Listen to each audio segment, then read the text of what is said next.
Hello, everyone. This is Dorie Clark, and we are here with our weekly Newsweek interview show, Better. And today we are talking with Laura Vanderkam. She's a productivity expert. She's the author of the new book. It's called Tranquility by Tuesday. And we're going to be talking about how to make time for what matters most, which is especially relevant as we enter the holiday season. The beginning of the new year is nearly upon us, and a lot of us are taking stock of our priorities and trying to figure out how we should potentially recalibrate our time. And Laura is going to fill us in. Laura Vanderkam, welcome. Thank you so much for having me. I'm excited to be here. It is great to have you. And for those of you who are tuning in from around the world, please type into the chat box and let us know who you are and where you are dialing in from. And also any questions you have for Laura Vanderkam about productivity, about time management, about how to optimize for what matters most. So, Laura, I know we're here to talk about Tranquility by Tuesday, but I want to start with one of my I am a longtime Laura Vanderkam reader and fan. I've mentioned you in multiple of my books. So I want to start with what I think is one of your more interesting contentions. You propounded in a lot of your books, although perhaps most notably your previous one, 168 Hours. And one of the things that you've talked about a lot is that oftentimes we seem to have a kind of erroneous understanding of how much time we're actually working. People say, I'm busy. Oh my God, I'm working 100 hours a week. And you've discovered it turns out that that's not always the case. Can you tell us what is up and what you have in fact discovered? Yeah, well, I mean, a major problem, most people don't know how much time they have in general. One of the things I always tell people, there are 168 hours in a week, right? There are 24 times 7, that's 168. We say 24/7. People don't multiply it through. But the problem is, if you don't know how much time there is in kind of this normal unit of life that keeps repeating, it's pretty hard to know what proportion you spend on different things. And work is something we tend to spend a lot of time on. But in many cases, not all of it is blissful. Hopefully, it is for all your viewers here. But if it isn't, it is easy to overestimate the things that we don't want to do and underestimate the things that we do want to do.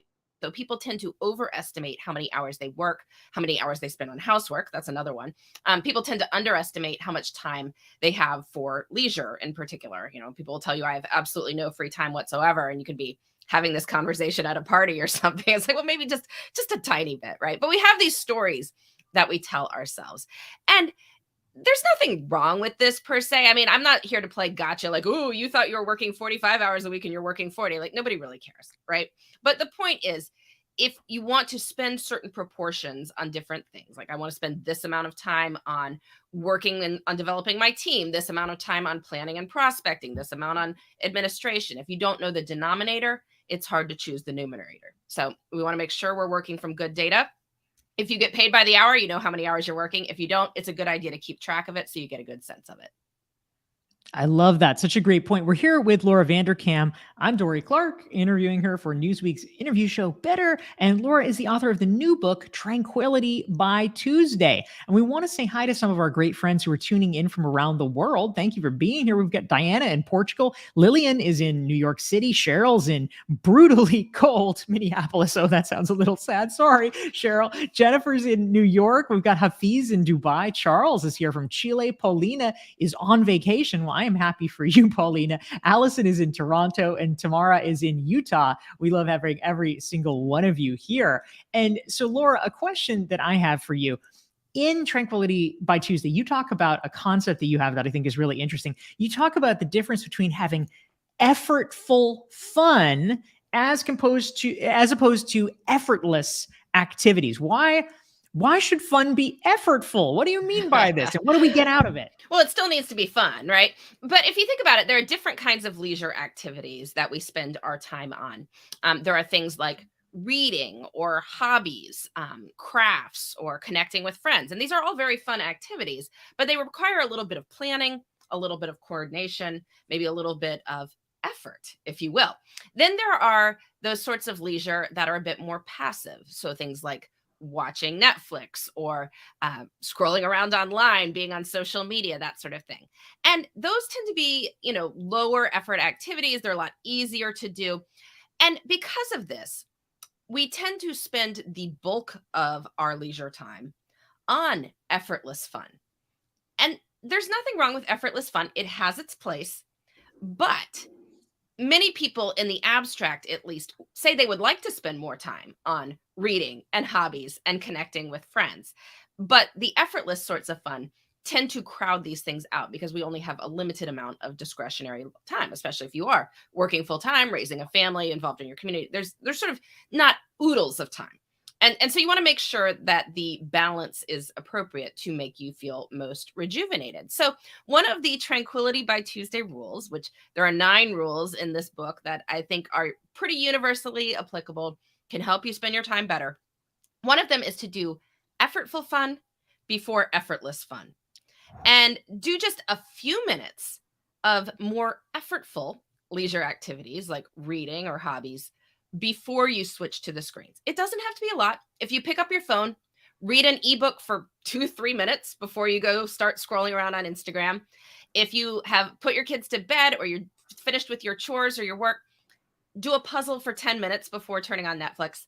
And what this does is it just changes the balance. Sometimes people get so into their effortful fun that they just keep going. I mean, you're so excited about what happens in that mystery novel that you never wind up at Facebook, and that's totally fine. But even if you do wind up switching to the passive variety of leisure, at least you'll get both.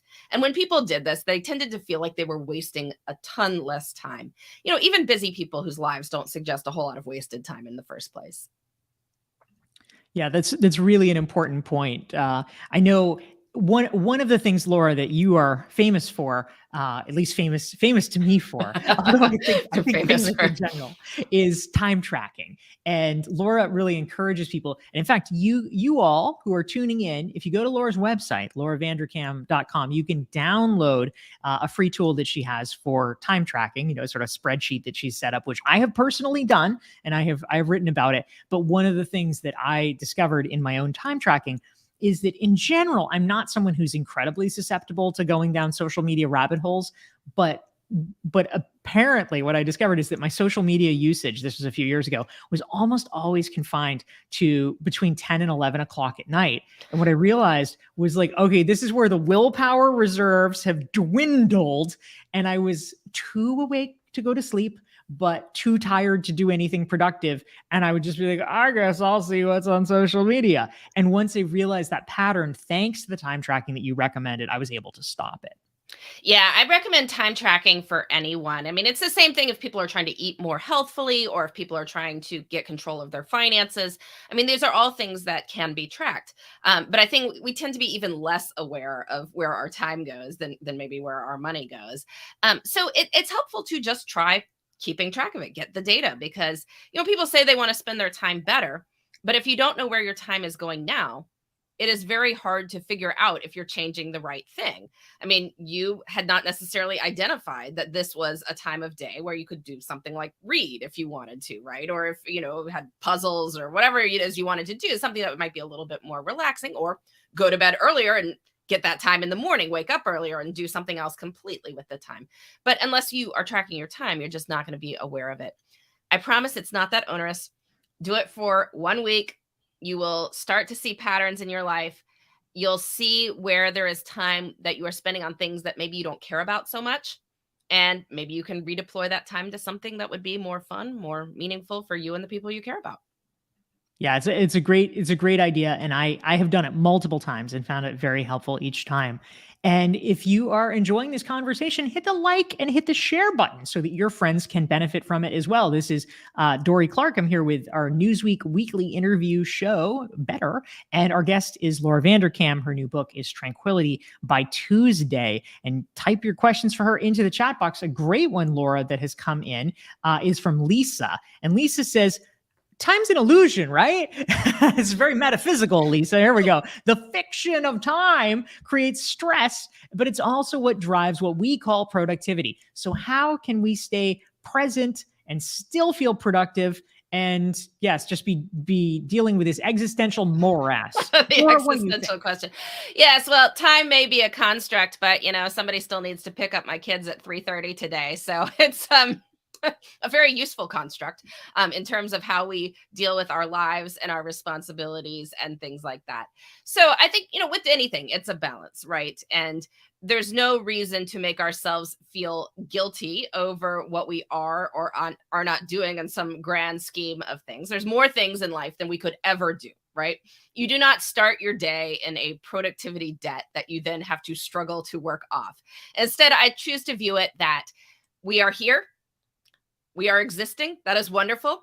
If we make progress on things that we find important, that is great. And we can celebrate those things, right? So that is how I choose to view it.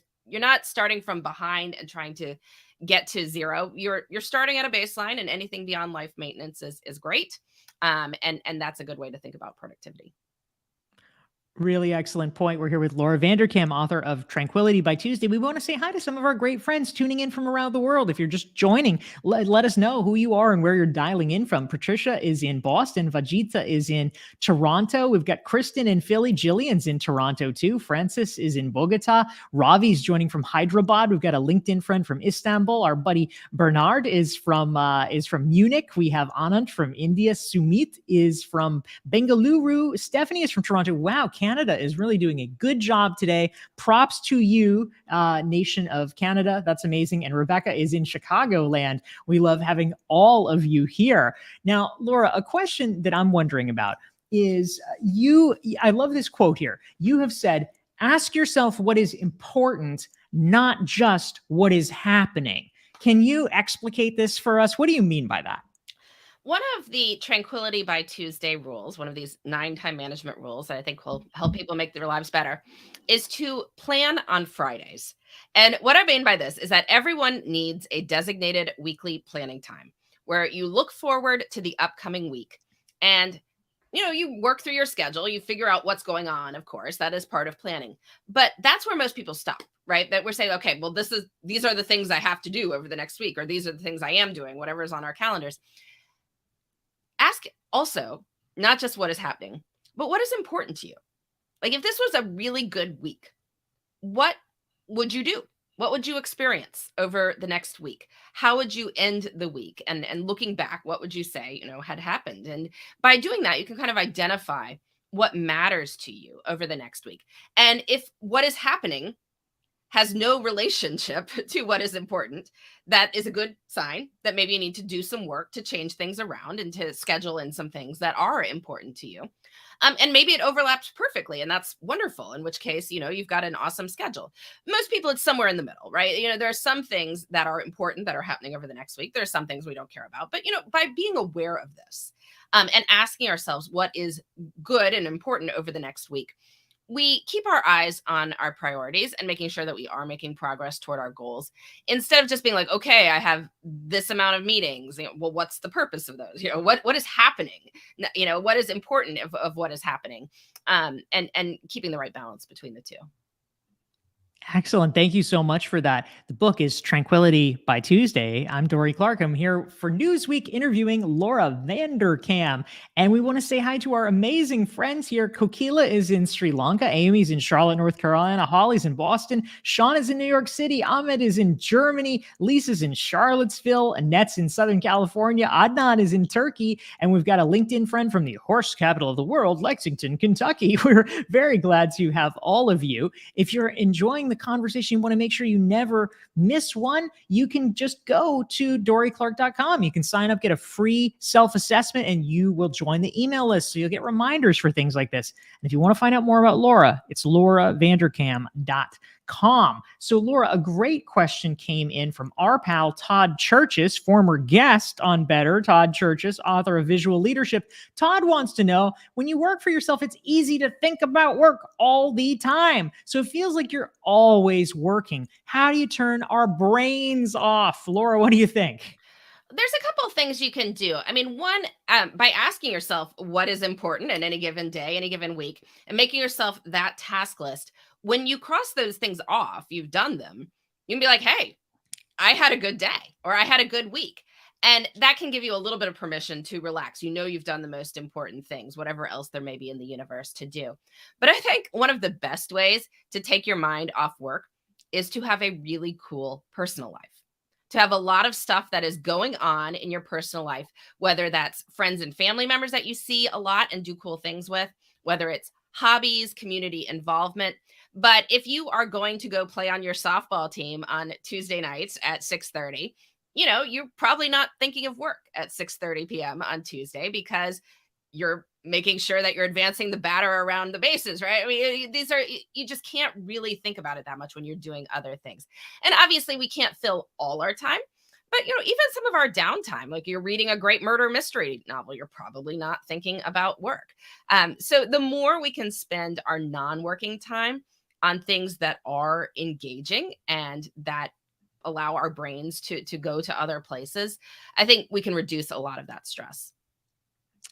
Yeah, that's a great point, Laura. Thank you. Diana is tuning in from Bogota. We've got Kaushik from India. We have Kathy in Cleveland. We have Vanessa in the Netherlands, and Elpida is from Greece. We've got Mahmoud from Egypt, and Sam from Israel, and Sushma's in India. We love having all of you. And Laura, so many great questions are pouring in. Everyone is super interested in these productivity topics. And so one that I really like here is Paulina wants to know, how do you plan when you are a rebel or an auto sabotager? How do you deal with this if just inherently in your personality you have some problems with this whole situation? Well, it's good to know yourself, right? And you need to work around that, because no doubt there are still things that you would like to do in your life. I know a lot of people who are in this sort of rebel category, that Gretchen Rubin has talked about 4 tendencies, with people are obligers or upholders or rebels who don't even want to follow their own dictates. It often helps to think of your identity. So it's not that I have to go for a run. Well, I don't have to do anything. I don't want to. I'd be like, no, I'm a runner and people like me run. And so I'm going to run. This is part of my identity. Sometimes that can be helpful. I think it also helps to leave yourself some choice. So maybe you don't strictly plan the day, but you have whatever your meetings are that you need to go to, those sorts of things. But then you have 3 tasks that you have assigned yourself in addition to that. And you can pick and choose. So if you got an hour open in the morning, you look at those list of 3 and say, well, which one do I feel like working on right now? Let me do that. And maybe even have some bonus tasks for later in the week that if you're feeling especially rebellious, you're like, I'm not going to do any of those 3 things today. I'm going to pull from another day. and then you do. And yeah, you're still getting stuff done because it's, it was stuff that was going to need to get done eventually, even if it didn't need to at that moment. But as much as you can leave yourself some choice in the moment, that can get around some of those rebel tendencies that like, no, nobody's telling you what to do right now. You are doing what you wish to, but you have structured your life such that you know what is important and you can choose from that list of predetermined things based on what you feel like in the moment. That makes a lot of sense. I feel like half the battle is just tricking ourselves in life. So that sounds very good. Laura Vanderkam is here. Her new book is Tranquility. By Tuesday, if you want to learn about her, you can go to her website. It is lauravanderkam.com. And some wonderful questions are coming in. Laura, another one that I think is great from Annette in Southern California. She wants to know, how often do you assess your time usage and effort, as well as enjoyment and progress? So you're collecting data, maybe you're tracking your time. How often should you actually be reflecting and making changes as a result of that? So I'm probably a little different from most people in that, this is my life, right? I write about time. I've been tracking my time for almost 8 years now continuously. And I, in fact, reflect on it every week. So I end my time logs. They start Monday at 5 a.m. and go Monday to 4:30 a.m. So Monday morning, as I have ended my last time log, I reflect on it before I open the new one. I look back over the week. I see, what did I do? What was important over the last week? Did I make progress on my goals? I, in fact, look at it through the lens of the 9 Tranquility by Tuesday rules. Did I follow these rules over the last week? And if I didn't, why not? Was there a good reason? Or, often life is better when I do. So let me reflect on that and see if I need to make any changes. I think for most people, tracking time maybe twice a year or so is a good idea. I'm running a time tracking challenge in January where I am having thousands of people will be tracking their time between January 9th and January 15th. So if you'd like to play along, come to my website. You can sign up and you'll get daily motivational emails from me at lauravanderkam.com. I promise it'll be fun. Or if not fun, at least it'll be useful. And, so that's a good way to get started, right? And then if you have any sort of major life change, if you switch jobs and now the hours you are working are entirely different, or your commute is entirely different, or you moved, or your kids started different schools, or anything that happens like this that can change up your schedule a lot, it is helpful to see where your time is going and reflect on it and see if there are changes you need to make, or if new things are going great that you want to celebrate. These are all sorts of things that can come out of the experience of time tracking. But a couple times a year should be good. Excellent. Thank you very much. Our guest, I'm Dorie Clark. Our guest is Laura Vanderkam. We want to say hi to our amazing friends tuning in from around the world. Cynthia is in Hollywood, California. We've got Karen in Jupiter, Florida. We've got Carlos tuning in from Colombia. We have Andrew Cronin, my former employee, Andrew Cronin, checking in from Norfolk, Virginia. Hi, Andrew. Yeah, hello. We've got Alicia joining from the Bay Area. All kinds of great friends, and we're glad to have all of you. A question that I really like comes in, Laura, from former guest and career author Damon Brown. He says, he's props to you on your work. And he says, I have little kids, so I have to have natural boundaries. But how do people who have too much time find motivation or structure? Certainly, all of us have probably experienced this sort of summer break phenomenon, right? If someone is, maybe they're a little underemployed, they lost their job, maybe they are retired, they work part-time, whatever. If you feel like you have too much time, how can you actually structure things effectively, Laura? So I had a great conversation with an old friend at a party recently, and she had retired over the past year. And she said that she had gotten some advice that she found most helpful in this situation, which is that she should aim to do one thing a day. Now, I don't mean one thing like take a shower. I mean, although if there's certain periods of life where if that's all you can get through in the day, that's wonderful, and we should pat ourselves on the back for that. But if, in periods where maybe all our time isn't as much spoken for, aiming to do one thing that matters to you each day does a couple good things. I mean, one, it makes you think about the day and set an intention so the day doesn't completely get away from you. But on the other hand, when that's done, you don't need to worry about anything else, right? Whatever you feel like in the moment, you can relax instead of feeling like, well, there's things I should be doing, or I have all this time, but I'm not doing anything and I feel terrible about it. Because you don't want to feel that way. Like if you've been given this gift of having some open time, if you're between jobs, you're going to be really busy soon enough, right? You're going to be doing something else and you won't have this time. So you want to experience it and enjoy it now. There's even periods of retirement where people are busier or less busy. And so maybe you've been working for 40 years. You want to, enjoy this period.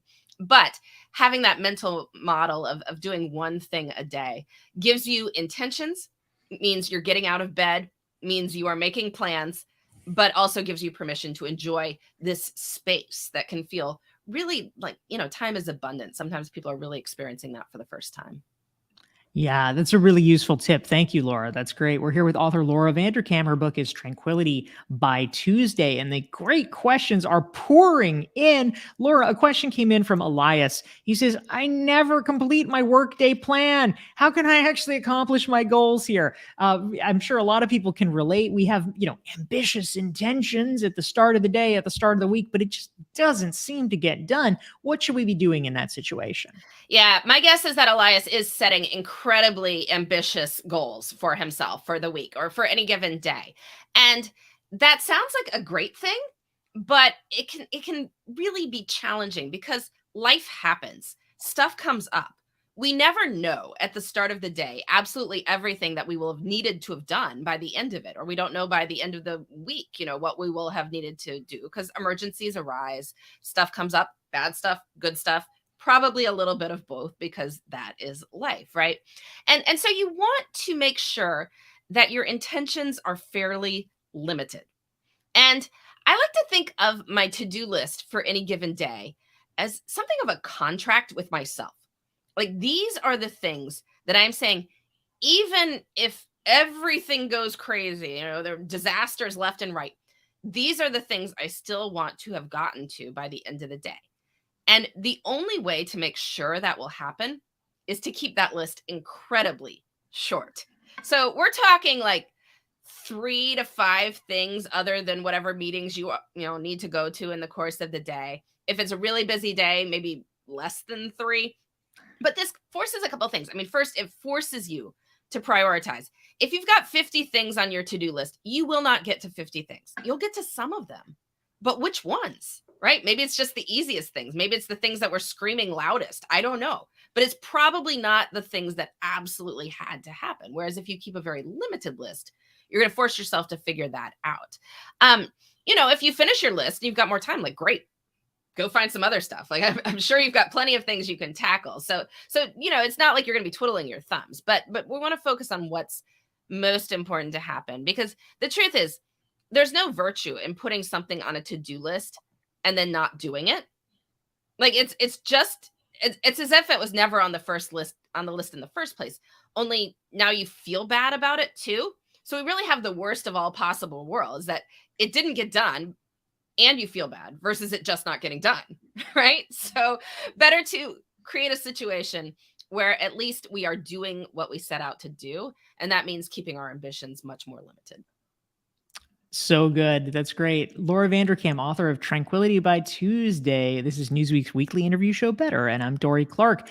And a question came in, Laura, that I feel like you are uniquely suited to answer because unlike me and my cats, who are non-compliant but can be put in carriers, Laura has human children. She has 5 human children. So there's a lot going on in her household. And so Andrew wants to know, Laura, suggestions for not placing your own productivity timelines on other people in your home who don't necessarily share your productivity goals or needs. How do we balance this with other humans who happen to have opinions? Yeah, well, this is another good reason to keep our ambitions for any given day limited. And especially times when you are going to be primarily responsible for the other people in your life. I mean, so obviously if you're reporting to your workplace and you have childcare for the day, that's a different matter. You can sort of set different priorities than if we're talking, if you have a day when you are more responsible for them, like a weekend or a non-work day or something like that.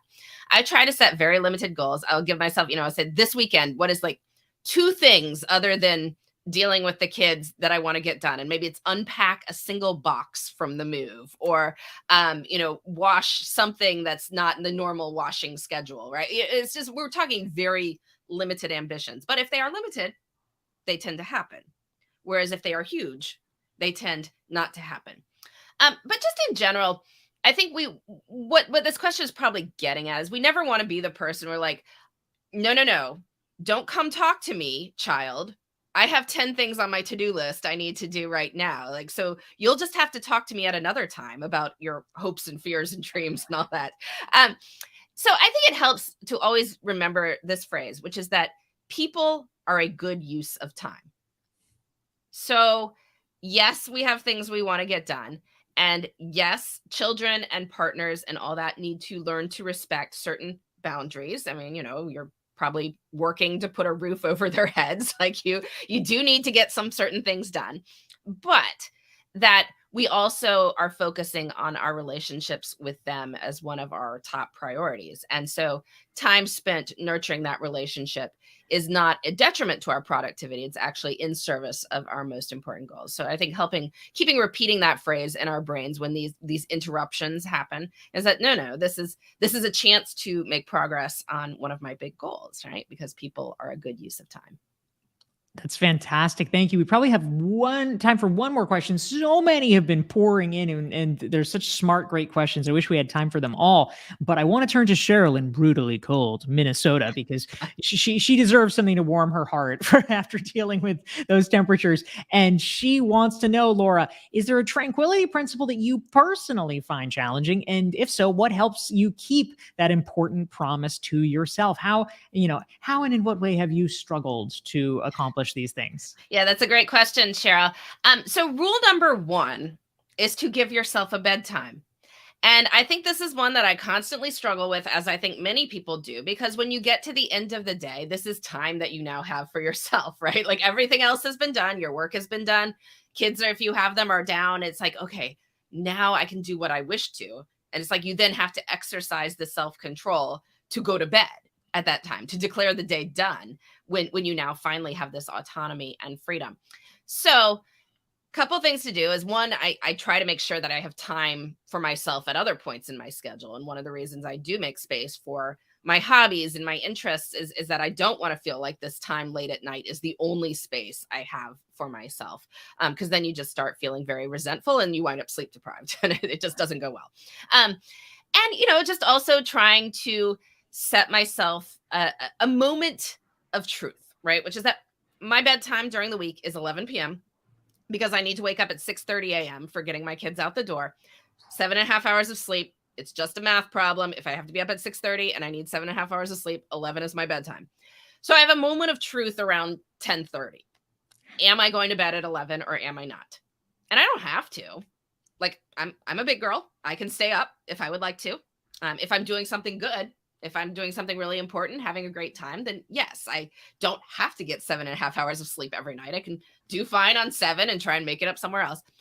But if I'm not doing anything of any note, I'm just, reading people's arguments on Twitter or something, like that's a good nudge to say, no, go to bed, and you'll feel better in the morning and you will be very, very proud that you stuck with it. It's challenging. I have this conversation with myself every night, but a bedtime is a good thing. Bedtime is a great thing. I recently got an Aura ring and it sends notifications to my smartphone, and it actually tells me at a certain time. It gives me a little messaging nudge and says, you should start thinking about getting ready for bed now. I'm like, oh wow, okay. So yeah, it's making helpful suggestions. It's always very polite and respectful about it, which I appreciate. Nice. It doesn't shame you. It's just like, you could consider. Why are you still up, Dorie? That's right. This has been fantastic. Unfortunately, we are out of time, but we have been here with Laura Vanderkam. Her book, you should get it. It is Tranquility by Tuesday. And if you want to learn more about Laura, check out her work, check out her oeuvre, because she has many other books. If you've already read Tranquility by Tuesday, you can get a different one. Go to lauravanderkam.com. And we are here every week, every Thursday, noon Eastern, 9 Pacific, 5 o'clock in London. Laura Vanderkam, thank you for joining us. Thank you so much for having me, Dorie. Great to be here. Thank you, everyone, for being here. Happy holidays. Merry Christmas. We will be here next week. We'll see you on the 29th. And thanks to everyone. Take care.